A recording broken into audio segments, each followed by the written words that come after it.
6 years old back in... Uyu nzibambo wagona apayu wakhala ali chigonere muchimphika chimene chichi kwa zaka 72. Sadzuka, satuluka kunja kwa zaka 72, ndipo kungotuluka mu chitsulo chimene chichi moyo wake wathera pompo. Mzibambo uyuyu ndi ndani? Zinatheka bwanji kugona malo amodzi kwa zaka 72? Nanga chitsulo chimene chichi ndi chani? Moyo wake umayenda motani? Ndine Dean Studios, khalani pompo pomwe nkhani ikupitilira. Osayiwala kupanga like komanso share nkhanizi.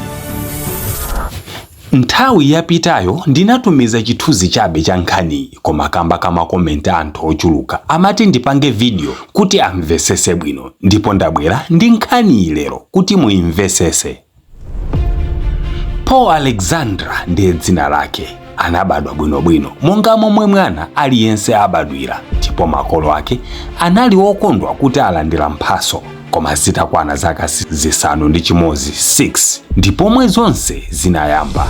Anapezeka ndi nthenda ya polio, ndipo makolo anayima mitu poganizira kuti nthendayi ndiyosautsa.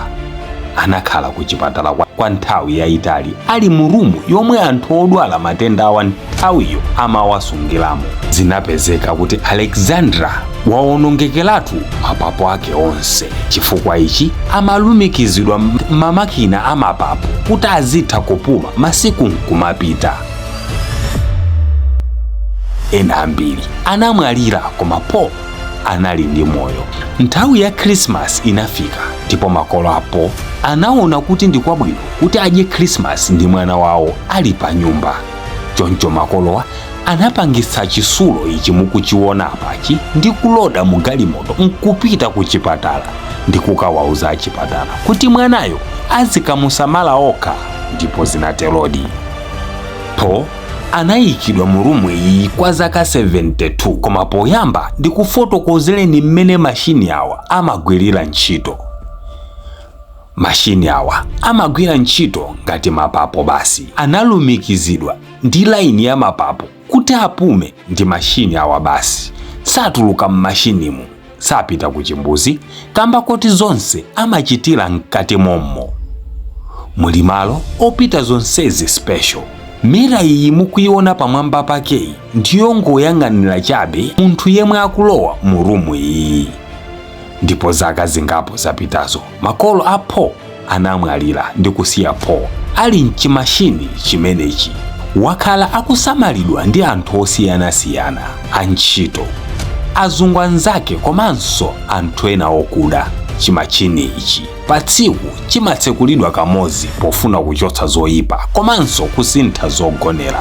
Nthawi zonse chimakhala pa magesi osazima. Amadya ndi kumwa chagada chonchi mmene alilimu kwa zaka 72.